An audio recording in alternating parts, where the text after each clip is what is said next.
The New York Rangers have definitely been one of the most active teams in the entire NHL so far this offseason. And with that being said, I figured in today's video, we would take a look at each and every one of the New York Rangers arrivals and departures so far from this offseason. So each and every one of the players or draft picks that have either been, picked up via a trade so far this offseason, or maybe got signed by the Rangers, or maybe that have left the team in free agency and signed with a different team, or possibly got traded away from the Rangers. We're going to take a look at each and every one of those players / draft picks in today's video that have been moved this offseason. So whether they've come in or gone out the door this offseason, we're going to take a look at those assets. So let's just get right into it here. And I think we'll start off with the departures, where I'm going to be honest, it's not that bad for when you really kind of take a look at things and see what the Rangers got back in return. I think they've done a pretty good job this offseason of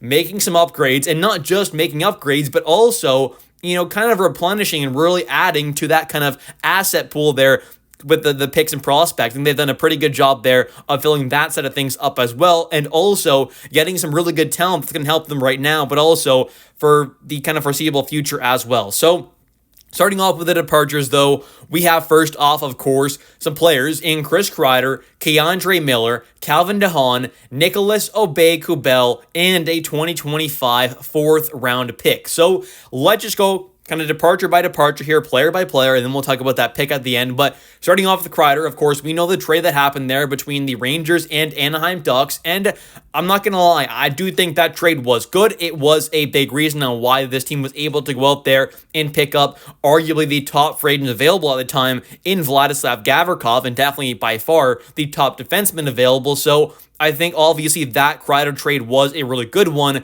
with the fact that it was not only able to get this team back a solid prospect and pick, which of course we'll take a look at in a second, but they also were able to, of course, open up that space to go up there and then sign a very much needed player in Vladislav Gavrikov, who is a true kind of top pairing caliber, more shutdown defensive defenseman, but is exactly kind of what this team has been missing. So I think that trade was obviously a pretty big plus for the Rangers. They also got back, of course, that third-round pick and a prospect. So we'll take a look at those stuff in a minute when we take a look at the arrivals. But, of course, that fourth-round pick was going out the door there alongside Kreider in this trade. So that's what happened with that 2025 fourth-rounder.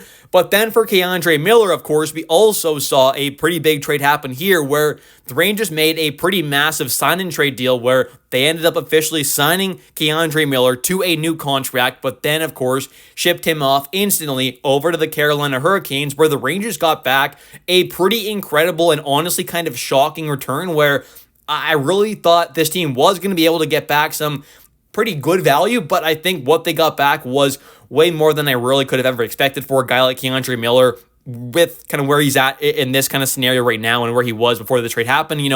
Obviously being an RFA, but coming off of some not great seasons there, I was pretty shocked that we ended up getting back a total of first and second round pick in 2026, and also on top of that, not just a first and second, which I think was enough value, honestly, in itself. But the Rangers also got back, of course, Scott Morrow, who is known as a pretty highly kind of rated right-handed defense prospect. So I think that trade was pretty incredible in itself. And then you take a look at the other kind of departures there with guys like Calvin DeHaan and Nicholas Obey-Kubel. So for the most part there, this team did not lose much. Pretty much just for the most part, Chris Kreider, that fourth-round pick, which they did in that trade there, of course, get back a prospect and a pick. So they kind of moved up in the draft there and got back a pick to get off of the Kreider contract. And we'll talk about the kind of arrivals in a second here, of course, including those picks and that prospect. And then, of course, you've got K'Andre Miller, who went in that pretty incredible trade where the Rangers got back some incredible value. Then you just let walk in free agency Calvin DeHaan and Nicholas Obey-Kubel.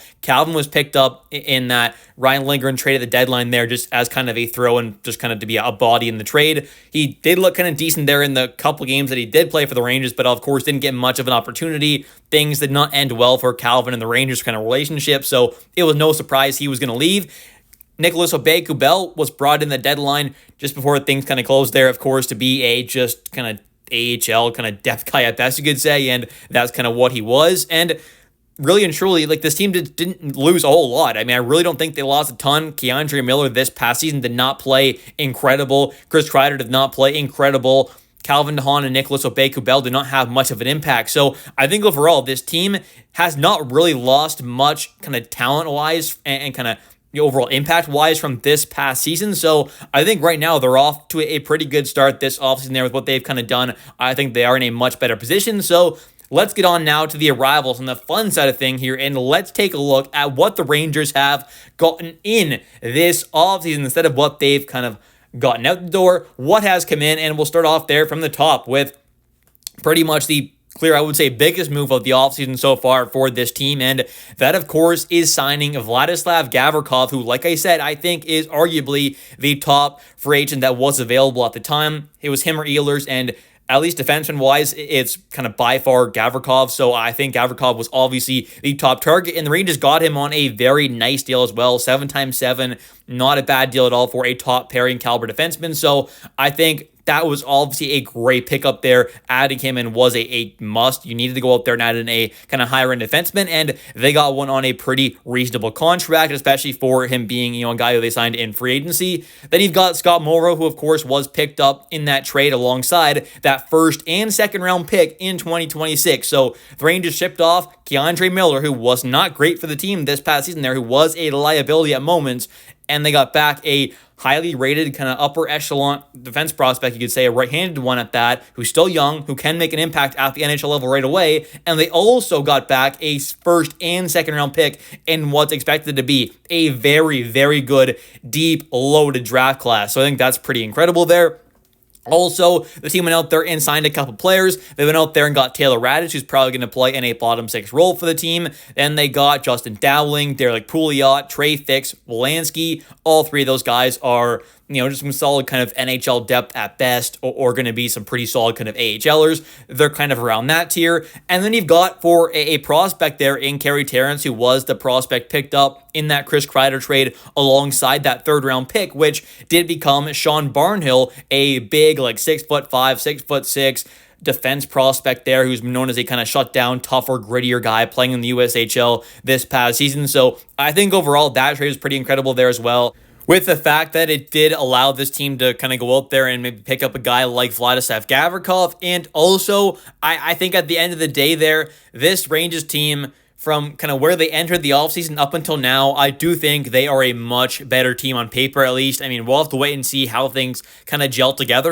with a whole new coaching staff, a new defensive system, a new offensive system, a bunch of new assistants, and I'm sure some other coaches as well. So, right, we have seen a lot of change with this organization, not just roster or on paper, right, which is the players, but also the coaching staff as well, and lots of other stuff. So, it's going to be interesting kind of see how things go, but overall, I mean, the departures are Chris Kreider, Keandre Miller, Calvin DeHaan, Nicholas Obey-Kubel, and a fourth-round pick. So 2 players who were not great for this team, who underperformed, 2 players who were, depth players at best, who barely made an impact, and a fourth-round pick for a top pairing caliber defenseman, a number 2 kind of guy in Vladislav Gavrikov, a high-end right-handed defense prospect who can make an impact right now at the NHL level in Scott Morrow, a solid kind of third line, bottom 6 winger in Taylor Raddysh, who's on a 2-year deal, pretty reasonable. 3 just solid kind of depth players there, like Calvin DeHaan and Nicholas Obey-Kubel, fourth line kind of forwards there, bottom pairing defenseman kind of thing, right? Some depth kind of guys, good AHLers in Justin Dowling, Derek Pouliot, and Trey Fix Wolanski, some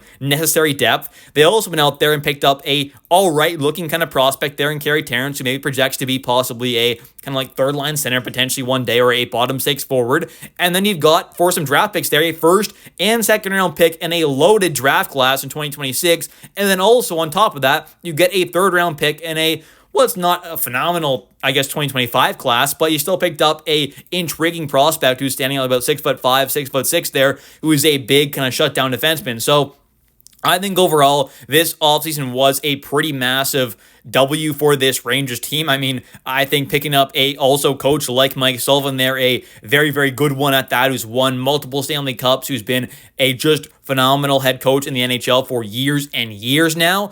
I just think was a great pickup there as well. So it's not just the moves this team made, rivals and departures wise, I guess, with the players, but also, coaching wise, they made some great pickups there as well. I mean, getting that guy like David Quinn, whatever fans want to talk about him as a head coach of the Rangers, right? This guy coming in as an assistant, I love that idea, right? He seems like a guy who could be a maybe great assistant going alongside Mike Sullivan. So I think with what this team has done this offseason there with the players, with the coaching staff, overall as a whole, the departures and arrivals has been pretty good there. I think this team is in a better position to compete for that cup and to make a push for it. I'm not saying they're going to win the cup or they're ready to, but I think this team has put themselves in a better position to compete for the cup, not only for the longer term future because of the assets they got back in return, but also the kind of win now possibility, or at least over the next couple years, is definitely heightened because of the moves that they made here by getting a guy like Gavrikov, who was a necessary kind of addition there. That is a massive add for this team, and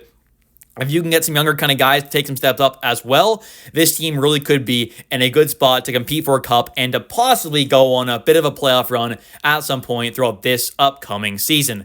Anyways, thank you all so much for watching today's video. If you have enjoyed, definitely don't forget to click that like and subscribe button for daily New York Rangers content, as I do post every single day a video about the New York Rangers. And also, definitely don't forget to comment down below your thoughts on today's video. What are your thoughts on all these trades and signings as a whole? What are your thoughts on departures, arrivals, and the coaching staff as a whole? All those kind of changes we have seen. Do you think it's been good or bad change? Let me know your thoughts in the comment section down below.